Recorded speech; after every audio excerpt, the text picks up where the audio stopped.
Hi guys, welcome to you both. Thank you for joining me this afternoon for the official opening of Chrysalis, an exhibition of work by Eva O'Donovan. I'm going to ask you all the questions, Eva, first, and then I'll hand you over to Veronica, who's going to officially open the exhibition. So I suppose, Eva, do you want to tell us a little bit about the exhibition, about the work, how it came to be? Yeah, well, so this idea came to me in 2018 when I was away and traveling a little bit, and I kind of came across an exhibition of photography of trans subjects in Paris, and it made me think about the fact that I had never really knowingly painted any trans feminine figures, and my whole thing is I focus on feminine and between textiles and fashion and feminine.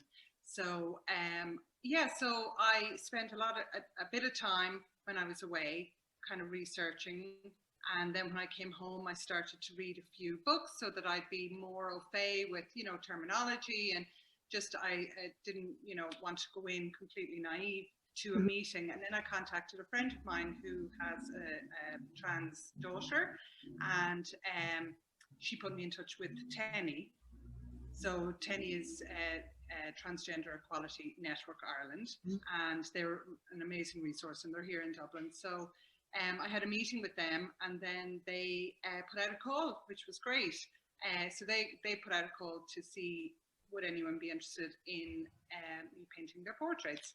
Oh. So yeah, there was lots of it. So I took the first 14 people, so it wasn't a selective process at all. I just wanted whoever wanted to be painted, I wanted to include them, as many as I could. So the first 14 people, and so then I kind of started meeting everyone and getting to know them, because to get a sense of everybody. I didn't want to start out without having characters and or knowing their character.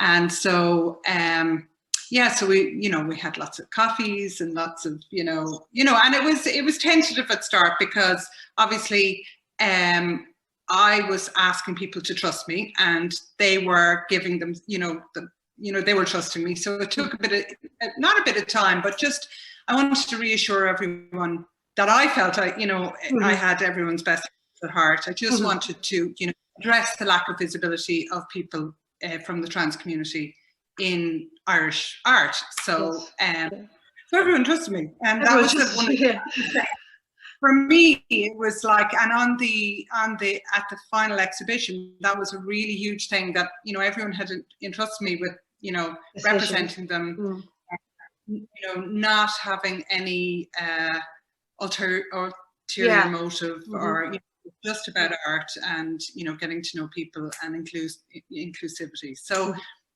then after all that, I spent about eight months putting together all the paintings. I kind of liaised with people about what everyone's interests were, and from that I kind of selected the fabrics and started the painting. So that's how it all started. And did you find there was a positive response to the call out? Did you find that people were interested to get involved? Yeah, I did.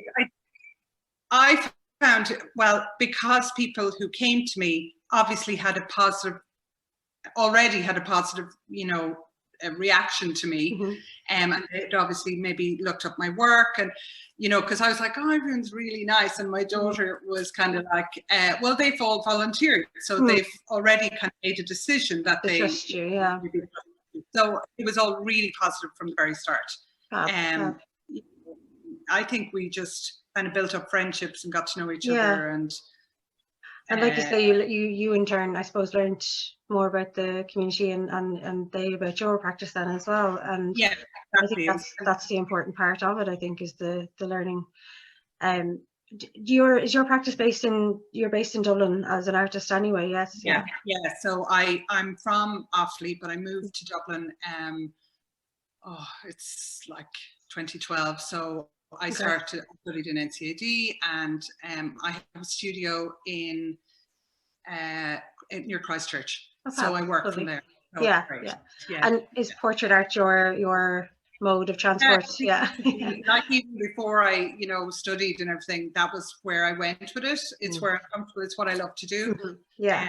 And it seems to be all feminine figures. So okay, yeah. So it's kind of what I'm drawn to. I mean, yeah.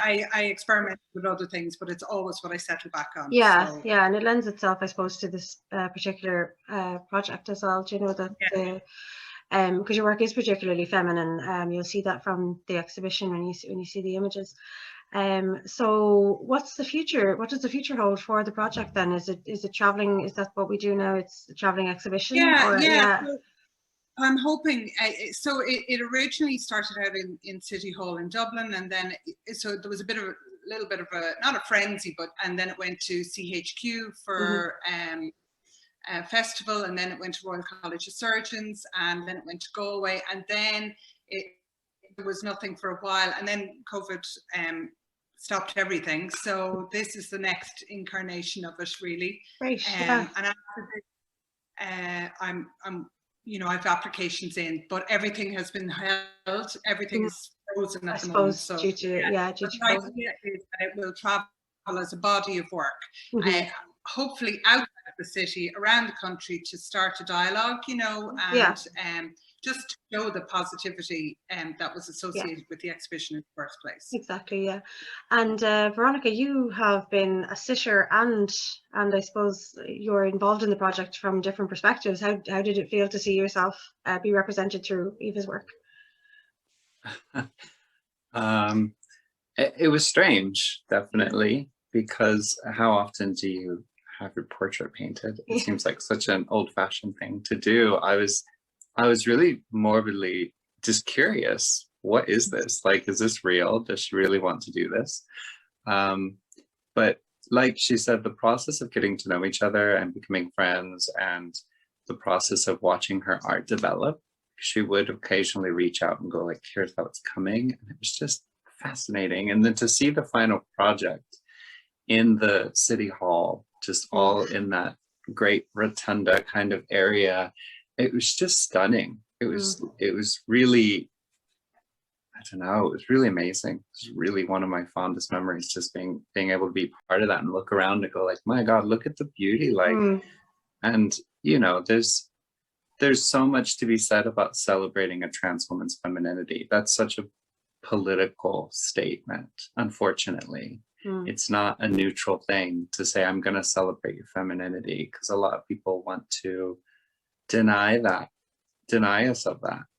And so to have somebody who is well established as an artist, has a reputation, is cisgender, and wants to come in and celebrate our femininity, it felt validating. I hate to say that, because it is, I'm not saying that we should look to this world for validation, but it did feel like really nice just for somebody to go like, you're a woman, I'm going to paint you as a woman. Yeah, I agree, and the paintings have been on display at the presentation centre, I think, for just a day at the time of this recording, and we've had several comments to say how beautiful the works are, how beautiful they make you feel in the space. They're really feminine, they're really warming, and they're really lovely works to be with. So and that's been the topic of conversation, not who the people are in terms of their sexuality or anything like that. It's just a celebration of beauty and femininity, and I think that you've achieved that, Eva, in your work. So with that said, I think I'm going to hand you back over to Veronica Victor, who's here to officially open the exhibition for us. Veronica, you're an American-born crafter, artist, and student psychotherapist at the moment, so it's a lot on your plate, and thank you for joining us and for opening the exhibition for us today. It's an absolute honor to be asked to open it. I remember when Eva told me that the exhibition was coming to Enniscorthy, I was so excited. How many things come here? So to have something that I'm even a part of was just really like, wow. So it's an honor. So thank you, Eva and Lisa and the Presentation Center for extending the invitation for me to open the exhibition. It's a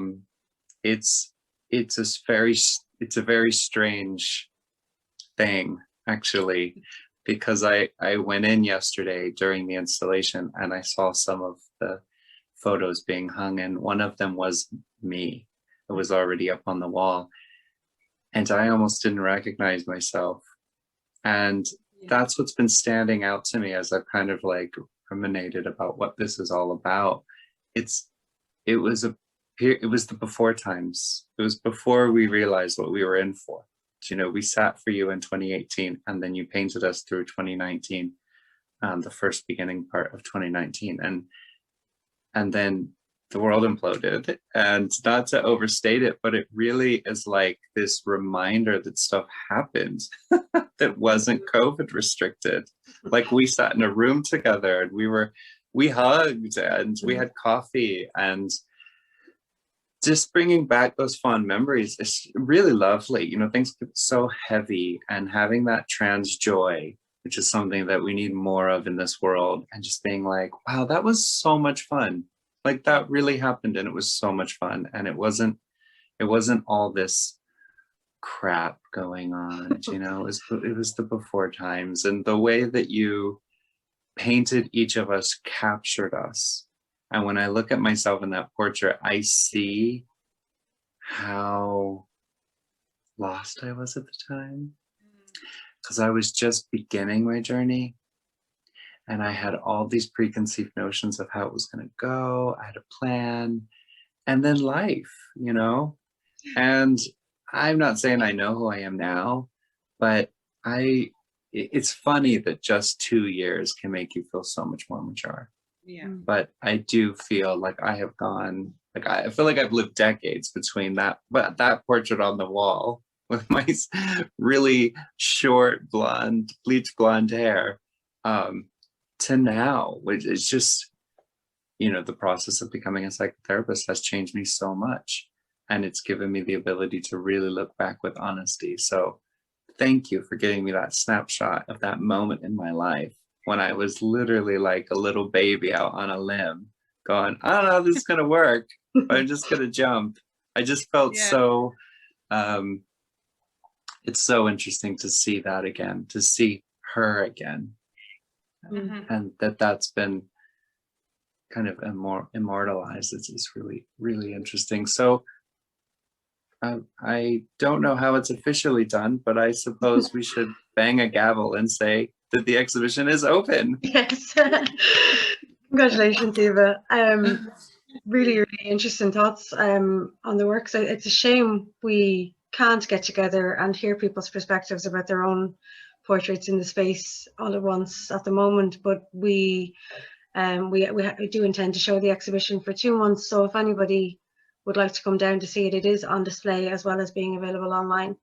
And those reflections, I think, are really important, and it's what drives the exhibition, I suppose, and what drives the driving force behind the work, that reflection, and that, like you say, that snapshot in time that isn't you, it is you, but it isn't you. So it's a difficult thing to get your head around, I think, especially in all that's happened in the COVID world and everything that we're all going through as well. It's a big change for people. So so thank you for trusting us with your work as well, Eva, and thank you, Veronica, for joining us this evening and opening the exhibition. Lovely to have you both, and congratulations to you, Eva, and we look forward to seeing your work online and in the real at the Presentation Arts Centre. Great. I'm really proud that the exhibition is up again, and thank you for hosting it. It's wonderful. And Veronica, as always, thank you. Thank you both.